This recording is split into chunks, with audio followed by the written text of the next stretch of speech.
Një me lojtarët e kombëtarës që kanë ndryshuar skuadrë gjatë merkatos së verës është Ylper Ramadani, mesfushori dhe Alam Tomirën Lecces dhe Serisa për të zbarkuar në Turqi në radhët e Çorum. Vetë presidenti Lecces Saverios Iki Darmiani ka shpjeguar se pse u lejua të largohej Ramadani, me të cilin klubi kishte vendosur të aktivizonte klauzolën e rinovimit një vjeçar të marrëveshjes me të. Sa i përket Ramadanit, kemi vënë në zbatim opsionin e njëanshëm që kishim për zgjatjen për një tjetër vit të kontratës, pastaj erdhi oferta nga Turqia. Nuk mund t'i propozonim një rinovim 3 vjeçar kontrate një lojtari që po shkonte drejt moshës 31 vjeçare. Dhe ishte një operacion logjik i merkatos. Ramadani ishte i lumtur, fola me të disa ditë më parë dhe ishte shumë mirënjohës ndaj klubit ton. Edhe në sezonin e kaluar kemi bërë një lëvizje të ngjashme me Baskiroton, nga erdhi dhe shpërthimi përfundimtar i Thiago Gabriel në vendin e tij. Shitja e Ylperit do t'i krijojë hapësirë të reja në Ngom, për të cilin kemi bërë një investim të rëndësishëm, tha Stiki Damiani duke shpjeguar largimin e mesfushorit shqiptar. Elhan Kastrati ka ndarë rrugët me Eintracht Braunschweig, lajmi i papritur është njoftuar nga vetë portieri i kombëtares shqiptare. Faleminderit shumë tifozë të dashur, ju jeni shpirti i këtij ekipi, ju uroj suksese sepse i meritoni. Një herë luan, për gjithmonë luan, shkruan Kastrati. 29 vjeçari pati eksperiencën e parë në Gjermani, aventura nuk shkoi si duhet në sezonin e vetëm pasi luajti vetëm 2 ndeshje në Bundesligën 2. Kastrati ishte pjesë e akademisë të Teutës, më pas provoi eksperjenca si i huazuar në Itali, derisa u kthye te Teuta. Në Durrës nuk mori minuta. Kastrati u transferua përfundimisht në Itali, ku luante që nga viti 2018 deri në verën e kaluar. Gjatë kësaj kohe fitoi dhe ftesën e kombëtares shqiptare. Skuadra e Juventusit ka nisur përgatitjet për sezonin e ri me lojtarët të cilët janë paraqitur fillimisht në J Medical për testet mjekësore dhe më pas kanë kryer edhe një seancë të shkurtër stërvitore në urdhrat e Luciano Spallettit. Ajo që ra në sy që në ditën e parë të grumbullimit të Juventusit ishte prania në radhët të bardhëzimeve dhe e talentit të sulmit të Shqipërisë Armand Durmishi. Sulmuesi 18 vjeçar ka shkëlqyer me ekipin e moshave të Juventusit dhe nuk është çudi që po djeg më shpejt etapat. Edhe pse në teoria ishte nder pjesë e skuadrës Primavera, pritet që këtë vit të luaj me U23 të Juventusit, por tashmë dhe Spalletti dëshiron të shohë në veprim dhe duke shfrytzuar mungesën e disa prej lojtarëve kryesorë të ekipit, që do i bashkohen me vonesë për shkak të impenjimeve që kishin në botror. Trajneri e ka bërë Durmishin pjesë të grumbullimit, ndaj djaloshi i cili deri tani ka luajtur me përfaqësuesit e moshave kuqezi, ka qenë që në ditën e parë bashkë me profesionistët, në atë që padyshim do të jetë testi më i rëndësishëm për karrierën e tij deri tani. Merkatoja e verës po hyn në fazën më intensive, ndërsa krahas transferimeve të bujshme, vëmendje të veçantë po merret dhe treku i futbollistëve të lirë, me semrave më të njohur që aktualisht janë pa kontratë spikate dhe mbrojtësi kombëtares El Seid Hysaj. Futbollisti 31 vjeçari, i cili mbylli aventurën e tij me Lazio, është një nga profilet më me përvojë në listën e lojtarëve të lirë dhe përbën një mundësi interesante për klubet që synojnë të përforcojnë në repartin defensiv pa paguar karton transferimi. Me një karrierë të pasur në Serie A, ku ka veshur fanellat e Empolit, Napolit të Lazios, Hysaj sjell eksperiencë të konsiderueshme në nivelet më të larta të futbollit italian. Aftësia e tij për të luajtur në të dy krahat e mbrojtjes, si në të djathtë ashtu edhe në të majtë, e bën atë një alternativë të vlefshme për shumë skuadra, edhe pse klubet e interesuara nuk do të duhet të paguajnë dëmshpërblim për transferimin e tij, një marrëveshje eventuale do të kërkojë investim të rëndësishëm në aspektin financiar, për shkak të pagës dhe komisioneve që shoqërojnë transferimet e lojtarëve të lirë. Në javët e ardhshme pritet të ketë zhvillime rreth së ardhmes së Hysajt, i cili mbetet një nga futbollistët shqiptar më të vlerësuar në tregun evropian dhe një emër që mund të tërheqë interesin e disa klubeve në Itali dhe jashtë saj.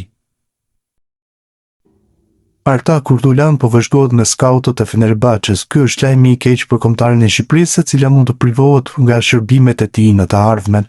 Në Turqi është një limit për aktivizimin e lojtarëve të huaj dhe pikërisht ky fakt e ka penguar Kurtulanin tek Oztepeji që të luajë për Shqipërinë. Një njëjtë gjë është mungjase që të ndodhte Fenerbahçe. Gjigantët e Turqisë do dëshironin që ta federonin si futbollist turk, ndërsa po ashtu mund të shtohen mundësitë që të përfaqësojë Turqinë. Kurtulan ndërkohë vazhdon të tërheqë interes në jashtë vendit. Opsioni më i mirë për kombëtare do të ishte një transferim te kampionatet e tjera të Europës. Armando Broja u aktivizua titular dje për Burnley, që luajti miqësoren e radhës në Amerikë. Sfida me Columbus u mbyll në barazim 1-1, ndërsa ishte edhe debutimi i trajnerit Nicky Hayern te Burnley. Broja luajti vetëm në pjesën e parë, siç ndodhi me shumicën e formacionit titular. Në pjesën e dytë ndërkohë u shënuan golat. Burnley Express, që kujdeset për notat, por edhe një koment pas ndeshjeve, tregoi vlerësimet e tij edhe për miqësoren e djeshme. Nota 6 për Brojen. Përveç një kthese të zgjuar pranë mesfushës, nuk më kujtohet ta ketë prekur shumë topin. Ose më sakt, thuajse fare, shkruan portali pranë Burnleyt. Ish trajneri kombëtarës shqiptare Silvinho vjen të ndjek me vëmendje ecurinë e futbollistëve kuqezie dhe pas përfundimit të aventurës së tij në stolin e Shqipërisë. Në një intervistë për median turke Karar, tekniku brazilian ndal veçanërisht Ernest Muçi, për të cilin rezervoi vlerësime maksimale duke e cilësuar një futbollist të nivelit të Premier Ligës.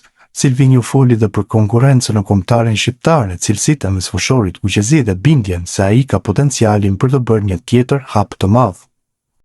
Trajneri i Trabzonsporit Fatih Tekke ka cilësuar Ernest Muçi një futbollist të nivelit të Premier Ligës. Andani të njëjtin mendim? Muçi është një lojtar shumë i mirë me kapacitet të lartë teknik, në të njëjtën kohë ai ka dhe një aftësi të madhe për të shënuar gola, po zhvillohet shumë dhe sigurisht që ka ende shumë hapësirë për të rritur. Për një futbollist kjo është shumë e rëndësishme. Në kombëtare kishte shumë konkurrencë për atë pozicion, por ne ishim të bindur se ai nuk ishte vetëm një futbollist shumë i mirë, por dhe një njerëz shumë i mirë. Ai ka qenë gjithmonë një nga lojtarët tanë më të rëndësishëm. Muçi mund të luajë në Premier League dhe nëse arrin këtë, kjo do ta ndihmojë të rritet shumë në karrierën e tij. Ashtu siç ka thënë trajneri i Trabzonsporit, edhe unë mendoj se Muçi është një lojtar i nivelit të Premier League, besoj se ai do të arrijë nivele edhe më të larta në karrierën e tij. Ju keni punuar me Felipe Augusto që në moshë të re. Ai ka përmbushur pritshmëritë tuaja. Po, është vërtet, kam punuar me Felipe Augusto kur ishte ende shumë i ri, por ai spikaste për forcën fizike dhe cilësinë teknike, si shumë futbollistë të tjerë, dhe ai është zhvilluar shumë me kalimin e viteve. Tashmë mund të luajë në role të ndryshme në fushë, një cilësi që karakterizon futbollin modern. Eksperjenca në futbollin turk dhe te Trabzonspori ka ndikuar pozitivisht në zhvillimin e tij. Zeniti ka transferuar një lojtar të gatshëm dhe me shumë cilësi. I uroj suksese dhe besoj se do të ketë sukses edhe atje. Keni punuar me Arsene Wenger dhe Pep Guardiola, në cili prej tyre ju ka ndikuar më shumë? Kam pasur vërtet mundësinë të luaj në klube të mëdha dhe në kampionate të mëdha dhe gjatë këtij procesi kam mësuar shumë. Në 10 vitet e fundit futbolli ka bërë përparime të mëdha në aspektin teknologjik, në stërvitje dhe në taktika. Për t'ju përshtatur këtij evolucioni është e domosdoshme të vazhdojmë të punojmë dhe përticojmë vazhdimisht veten. Futbolli mbetet i njëjti sport, por sot luhet me një ritëm shumë të lartë se më parë. Arsene Wenger dhe Guardiola janë disa nga trajnerët me të cilët kam pasur fatin dhe kënaqësinë të punoj. Të qenit pranë tyre më ka dhënë shumë. Ka mësuar nga të dy. Ata të dy duan të luajnë futboll të bukur dhe u japin përparësi lojtarëve teknik, konkurrues në aftësi të larta për të punuar në grup.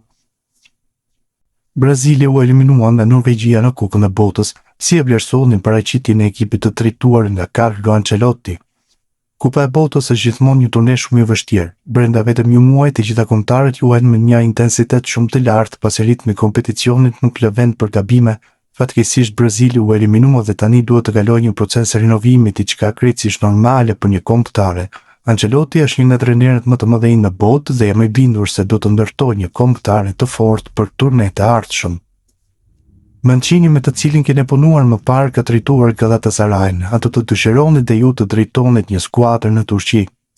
Po, është e vërtet, kam punuar me Roberto Mancinin tek Interi. Ai është një trajner i shkëlqyer që pëlqen të ndërtojë skuadra me futboll cilësor. Është një fitues i lindur dhe karakteri i tij është një nga cilësitë më të mëdha si trajner. Nga viti 2016 deri në 2019 kam qenë pjesë e stafit të kombëtarës së Brazilit, ndërsa nga viti 2023 deri në 2026 drejtova kombëtaren shqiptare.